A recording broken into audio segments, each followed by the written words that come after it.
Hi, my fellow broker aristocrats. Let me go ahead and adjust this so everybody sees me okay. This is part 3 in our ongoing series on how to live the good life, stay healthy without breaking the bank. And as those of you who know, we are doing a healthy weight loss program. We're covering it all for the month of February.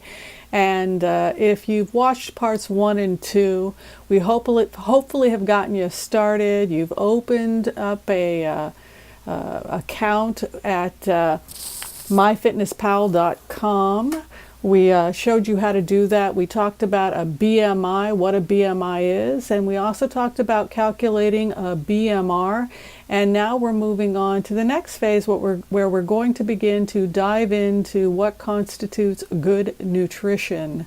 And the protocol that I have developed, I call a diabetes prevention protocol. But the good news is that a diabetes prevention protocol has multiple benefits, not just prevention of type 2 diabetes, but a type 2 diabetes prevention protocol also will help decrease your risk for coronary artery disease, obesity, and we believe it may have a positive impact on mood. It will certainly help you with weight loss, which is, as we mentioned in previous videos, a key factor in whether or not you're at risk for multiple types of chronic diseases. So today we're going to have a conversation about what a macronutrient is, and then in the rest of the month we're going to explore micronutrients. But today we're going to be talking about a macronutrient. What is a macronutrient? And what are the ratios that you should be looking at when you're eating food? So a macronutrient is fuel for our bodies, and there are 3 types of macronutrients. There are carbohydrates, there are proteins, and there are fats. And we have a rough idea about how much energy expenditure we can get from a carbohydrate versus a fat. So that's a separate conversation, but suffice to say, we get about the same amount of energy expenditure from protein that we do from a carb, but fats, we have to burn a lot of energy. We have to burn a lot of fuel to burn through fat. Fat is a consolidated energy. I want to talk a little bit about that and what happens when we have fat. Say, for example, you're eating something like a sandwich. You're eating something that's a high carbohydrate. You stop off at your local fast food joint and you get yourself a large cheeseburger, a double-decker or whatever you like, and you get yourself some French fries and maybe a large Coca-Cola, and you gobble it down, and that's a really large amount of what we call simple carbohydrates. It's pure corn syrup and white flour. Your body digests it, and your body uses whatever carbohydrates it needs for fuel, and then it stores the remainder of those carbohydrates in the liver. As I had mentioned in previous videos, the liver is a storage organ. It does a lot of things. It stores micronutrients, vitamins, but it also stores those macronutrients, those carbohydrates. Now, it has only a limited amount of space, just like your closet has a limited amount of space, and that's exactly how I want you to view it. Your liver is basically a storage unit. It does detoxification, but we're just going to focus on storage right now. So it's going to do what it does best. Your stomach's going to digest those carbohydrates, and then your body is going to carry those carbohydrates that have been digested in your stomach to the liver, and then the liver is going to begin to store those carbohydrates. And if you have those carbohydrates are converted then to a sugar, which is glucose, and glucose is the preferred sugar that our body uses and then converts to energy. The units of energy have a really cool name. It's ATP, and that basically is the fuel our body burns for energy. So we take that glucose, we send it to the liver, and then the liver basically stacks it just like you would stack your clothes in your closet. Just like you have a hanger and you're going to be stacking all that glucose in the liver, just like you'd be stacking your clothes. Well, that stacking of all those glucose molecules, we call that glycogen. It's just all those different glucose molecules all stacked together, all bound together. And then anytime your body needs fuel, it simply takes some of that stored glucose as glycogen and then uses it. But what happens if you consume more glucose than your liver can store comfortably? Your liver then has to come up with a new storage unit, and we call that a triglyceride. A triglyceride. And imagine somebody who's really stacked their closet full. They're not a minimalist. They love their clothes, but they've got limited storage. So what they do is they get one of those fancy 3-coat hangers. You ever see one of those? They've got 3 hangers in one, and then you can store more clothes in a limited space. Well, our liver, in its infinite wisdom, does the same thing.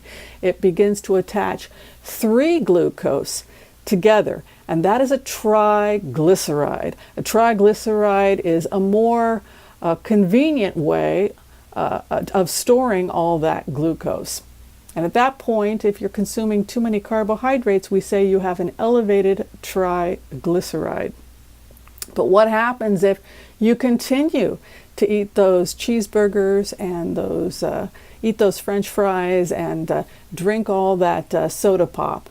Well, what if you were to run out of space now of all of that storage unit? You become limited in your space because you now have stacked all of those triglycerides, and there's no longer any space even for that. And at that point, we move on to phase 3, when we start converting those triglycerides into a unit that's even more efficient in terms of space, and that is fat. And at that point, a person's health can evolve into what becomes fatty liver disease. So if you were watching Super Size Me, and I would recommend watching Super Size Me if you'd like to find out more about what can happen when we consume more carbohydrates than our body can burn as fuel. In that documentary, he consumed massive amounts of carbohydrates because he was eating at McDonald's. And after a certain amount of time, he began to experience fatty liver disease. He was sedentary. He was not burning those carbohydrates. He was not burning that glucose, that glycogen. So it simply built up. Eventually, his triglycerides became elevated, and that eventually evolved into fatty liver disease. So when we're talking about a healthy diet for people on our weight loss program, we really want to be mindful of that process. And hopefully I explained it in a way where you'll never forget it. Okay, I got it, Doc. Glucose is stacked as glycogen. Glycogen gets crammed. We put it in a triglyceride. That gets crammed, and then we store it in a more compact unit in our fat cells, resulting in fatty liver disease. So if you've got that much out of this lecture, then you know more than many doctors, quite frankly, and you're doing great. So that is the thing that I want to leave you with here today, and why we are so aware of trying to reduce those simple carbohydrates in a person's diet. And instead, we want the carbohydrates to be bound together with fiber. Now, fiber is also a carbohydrate. There's 2 types of fiber. There's soluble and non-soluble fiber. But those are good carbohydrates. They can't be digested. We don't use them as fuel, but what they do is really good things for our health. In the case of water-soluble fiber, this is the type of fiber that we're looking at when we're concerned about heart health in our patients. Water-soluble fiber soaks up water. It also soaks up cholesterol that is being dumped by the gallbladder in bile salts. So your gallbladder is an organ that sits in your right rib cage, in the lower portion of your right rib cage, and it dumps bile, which helps digest fats, but also in bile are other things like cholesterol. Your body is dumping any excess cholesterol it doesn't need. And if it winds up in the small intestine and there's no fiber there, it will simply be reabsorbed and recirculated in the body, and we can sometimes see elevated cholesterol. But with a water-soluble fiber, it will bind to that cholesterol and carry it out of the body. And this is why fiber, water-soluble fiber, is so important for lowering cholesterol. And this is why doctors talk about fiber in patients who have an elevated cholesterol. Now, non-soluble fiber also has benefit. Non-soluble fiber can reduce our risk of conditions like hemorrhoids. It bulks up the stool and allows us to have easy elimination. And that's one of the reasons why people who experiment with veganism often will have 2 to 3 bowel movements a day. It's because they've increased the amount of non-soluble fiber in their diet.